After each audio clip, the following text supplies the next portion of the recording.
All right, braking on a motorcycle is very different than braking in a four-wheeled vehicle. Many of you watching this video right now will have never ridden a motorcycle, and you want to know, how the heck do I brake on one of these things without yeeting myself into infinity? I see so many videos of people braking and crashing, and what are they doing? What's happening? So today, we are going to explain everything about the braking systems on a motorcycle, how you brake, how they work, and everything you need to know about them.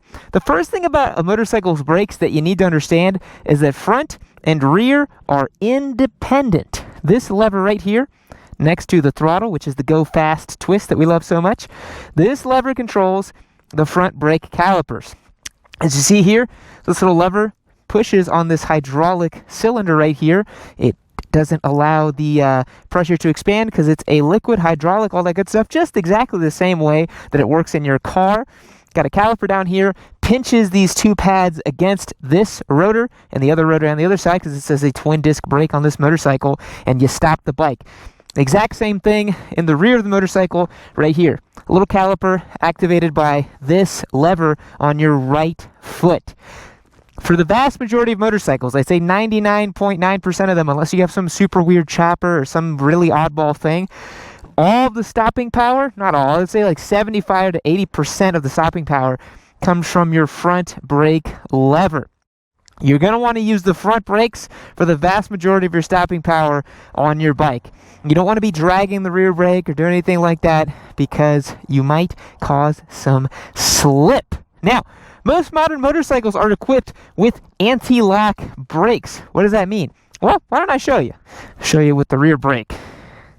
And you can try this at home if you have an anti-lock brake motorcycle, which most motorcycles are nowadays. You can find that in your specifications of your owner's manual. All right, so I'm only going to use the rear brake, and I'll show you guys what happens. So, let's say I'm taking off, going about 25 miles an hour, no front brake. I'm going to slam on the rear brake. Ugh! I get this awful crunchy feeling from the brake lever. Now, what that is the anti-lock brake system. What the bike is doing is trying to maximize your stopping power by microscopically pumping the brakes a little bit. So, if you have an anti-lock braking motorcycle, what you should do while you're practicing your emergency brakes and stuff like that in a parking lot is just stamp on the rear lever and just feel that ABS activate, and you're like, oh, okay, that's the limit of the rear brake, and you notice it's not that high. It's going to take a lot more effort to get into front ABS as you ride your motorcycle, and honestly, if you're getting into the front ABS on the street, you are either about to have a crash or you are riding way too aggressively. So, we're not going to demonstrate front brake ABS activation, but you can see that I can grab a whole lot of front brake, got into the ABS a little bit there at the end, and you got a lot of stopping power on your motorcycle. So the biggest difference between a motorcycle's braking system versus a car is that the contact patch is a whole lot smaller, and you have to be careful when you're braking on a bike, because when you brake on a motorcycle, a lot of things are going to happen. Number one, which is the most important thing, you should be scrubbing off speed. But the biggest thing about it is that your bike cannot take an abrupt load. You cannot stab the front brakes, because what happens is you transfer a lot of load suddenly into the front tire, and you can cause it to wipe out, especially if you're introducing any amount of lean. So, common practice tells us that we should not stab the brakes or really touch the brakes in any meaningful way while mid-corner. But then you'll say, Yam, I hear you talk about trail braking all the time. Well, that's because if the front tire is correctly loaded, you can add as much pressure as you want within reason, right? You can't overdo it. But the vast majority of beginner, intermediate, and even expert level riders cannot over-brake the front. They can't overload the front. They actually don't have the confidence to do that because it's really scary to overload the front. Folks, let me take a quick break to tell you about our giveaway GSX 8R. I have honestly been kind of blown away by this thing. Yes, I famously called it the French bulldog of motorcycles, but Suzuki's built an awesome, fun, flexible platform that allows you to lay down serious miles, tackle twisty roads, or just simply commute as well. It's a rewarding bike to ride, and I can't wait to keep enjoying it for the time I have it. Head over to yamanoob.co and become a member to start earning automatic entries that never expire. You can stack them up, apply them towards the current giveaway, or wait until we drop a new giveaway you're more interested in. It's the best way to support the show, and we literally could not do what we do without the thousands of members on the website. You also get access to our Discord server, which is easily the biggest and best in motorcycling. So head over there, sign up, and support. Thanks. Now let's get back into this episode. So let's go out to a set of twisty roads, and I'll show you guys that when you add brake mid-corner, the bike just gets really upset really fast. What you want to do is trail it in and add progressive pressure to the lever. We don't want to stab the brakes, see what happens when we stab the brakes, but instead we give a little bit of pressure and then squeeze the brakes, come to a stop. Real nice. We never want to stabby stab the brakes. That's not going to be a good time for our motorcycle. So let's head out here to a set of actual asphalt, a little bit of ribbon here, and we'll see what she do. So braking in a corner is a no-no, particularly if you already have lean on the motorcycle. Like right here, if I'm leaning, I don't want to stab the front brake because that could lead to a sudden loss of traction.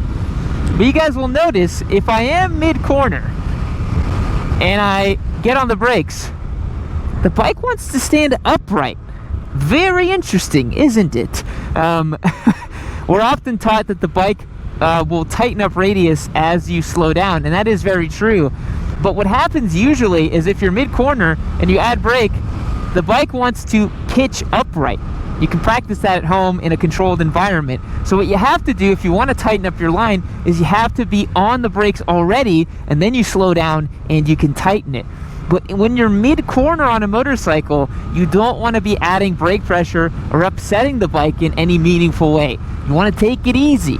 You want to carve a corner and then increase on it. So this all plays in relation to basic throttle control and good downshifting acumen, which we will cover in other videos. But for today's video, we're talking just how to brake on a motorcycle. You might have also heard, well, yeah, I hear that MotoGP riders dab the rear brake mid-corner for more grip and that sort of thing. Guys, for you on the street, playing around with the rear brake mid-corner so you can get more grip or more drive is just ludicrously inappropriate. You are not riding at 11/10 pace like a MotoGP rider, and your motorcycle is not going to operate correctly if you're dabbing the rear brake mid-corner. Functionally speaking, if you're riding on the street, just focus on your front brake. You really do not need to think too much about the rear brake on your motorcycle while you're riding roads like this on the street. Where the rear brake comes in handy is slow speed stuff. And you guys will see I'm about to pop a little U-turn right here. And if I just drag the rear brake a little bit, I get a little bit more control over my bike. The physics to that is unbeknownst to most human beings. Let's just put it that way. But all that to say, dragging the rear brake a little bit when you're going slow and coming to a complete stop makes the bike more stable. You have less weight transfer to the front when you come to a stop using the rear brake as well. So I like to think about it as if I'm riding under 10 miles per hour, I'm probably using a little bit of rear brake. But if I'm going anywhere above, 25 miles an hour, I'm really not touching my rear brake at all. And in fact, on track, I don't use the rear brake at all. And Sylvain Guintoli, 2013 World Superbike World Champion, was publicly quoted as saying that he won that World Championship by never touching his rear brake. So you can definitely ride a motorcycle confidently, well, accurately, and with a lot of control just using the front brake lever. So I would tell you guys out there to focus on that front brake pressure. When you feel like you're not happy with your speed coming into a corner, use the front brakes. Use them, trail them in, use them correctly. But the biggest thing is don't stab your front brakes, you know? We'll demonstrate here. We're coming in 60 miles an hour into this corner. We're gonna add brake pressure and just trail it in, keep holding it until we're happy with it, and look at that. We're way slowed down, no muss, no fuss, and we're back on it here too. As a quick aside, I have a lot of questions about downshifting into corners, around corners, all that good stuff. You want to be in the closest gear that is appropriate for the corner as possible before you are in the corner, right? You know, we can sit here and say, oh, you got to trail it all the way to the apex and grab downshifts as fast as possible, but that's all track day stuff, right? For road riding like this, you know, especially a big lazy engine like this GSX 8R, as long as you have enough power to get out of the corner, that's good enough. You shouldn't be downshifting mid-corner because it's going to have the same effect as if you were braking mid-corner. It's going to upset the motorcycle and put sudden front load into it when you least expect it, which is not what you want when you're mid-corner on your bike. Let's go back that way and we can keep talking about that, and I'll demonstrate for you guys. So, you have to be familiar with your motorcycle's power band and your rev range in order for you to determine what gear you should be in and for the corner. The tighter the corner, the lower the gear you want to be in. If you got a real tight hairpin, probably first or second gear. If you have a long sweeper, maybe fourth or fifth gear, depending on your rev range. If you have a screaming inline 4-cylinder engine, you could maybe be in a lower gear because you got more revs to play with, right? And the gears on those kind of bikes are usually longer too. So we'll see here as we come into here, I'm in fourth gear. I'd like to be in probably third, and I'm holding my brakes, and I'm already in the right gear by the time I need to get out of this corner right here. So you need to think about that whenever you're thinking about how you're gonna be braking into a corner, right? And the biggest advice I could give for you is take it slow, take it easy. If you are riding way too fast and beyond your limits, your brain doesn't have the processing power to think about the corner that you're in and what gear you should be in and how to brake effectively. All of your skills start to break down. So if you operate at that 50 to 60%, you got plenty of headroom so that you can do what you need to do and come into the brakes and do things effectively. So we got a nice straightaway here. We can be lazy, click it up all the way into sixth gear. Got a quick shifter on this GSX 8R. So I got this left-hander says 25 miles per hour indicated. I might grab down into third before I get there. I'm still trailing my brakes. You know, I can keep slowing down if I want to. I can almost come to a crawl. And then third gear comes out and I can keep going, right? Because I know this motorcycle's got plenty of rev range and plenty of grunt down low to do what it needs to do. All of your inputs on a motorcycle have to be smooth. Nothing on a bike when you're riding it is going to be ham-fisted, aggressive, you know? You're not going to push into the bars. You're not going to slam the clutch. You're not going to stab the brakes. Everything's got to be smooth and controlled. The bike will work better when you give it nice inputs, nice and easy, smooth inputs. If you watch someone like Jorge Lorenzo from back in the early 2010s, one of my favorite riders, factory Yamaha rider, went to Ducati, all that good stuff, ended his career on the Repsol Honda, but he was one of my favorites to watch just because of just how silky smooth he is. Fabio Quartararo in MotoGP today is the same way. Has a beautifully smooth riding style. Alex Rins as well. You don't want to be Marc Marquez on the street. You don't want to be ham-fistedly, you know, grabbing the neck of your motorcycle and wrestling it. That's a recipe for disaster. Be a Fabio Quartararo. Be smooth. Be nice on the bike, you know? Flow with the bike. All your inputs like this, nice and smooth, trail it in, back on the gas, nice and easy, carve it up here, watch the car in front of us, and that's how you brake on a motorcycle. Everything nice and smooth, nice and controlled, and you'll find that you actually brake better when you brake smoother. The Yamaha Champ School has a great expression that I really love. It's lighter, longer. That's how you should be thinking about your brakes. You should be lightly on the brakes for longer amounts of time.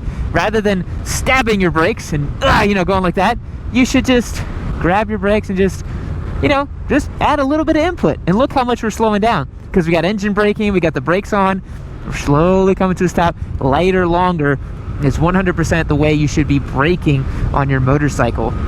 So guys, that's going to wrap it up for today. That's your quick lesson on how to brake on a motorcycle. If you have any other questions, let me know down in the comments below. Just remember these principles. The brakes are independent. You're going to want to use the vast majority of the time just your front brake on a motorcycle. The rear brake is just for slow speeds. Be smooth, progressively load that front end. Don't stab your brakes mid-corner, and you will find that the motorcycle responds really nice and it wants to carve a line. So that's going to wrap it up for today. Hope you guys enjoyed today's little lesson on how to brake on a bike, and I will catch you in the next one. See you later. Oh, I love being here inside of the warm embryonic fluid of Valentino Rossi. Me and him just sharing foods together. Maybe he's going to eat some pizza or some pasta here in the hills of Tavullia. But you know where else it's nice and warm and cozy is this next episode of Yami Noob. You can click on right over here. I'd love for you to watch it. But anyways, I'm going to stay here hanging out. Me and him might go onto the track later, but I'll catch you guys later.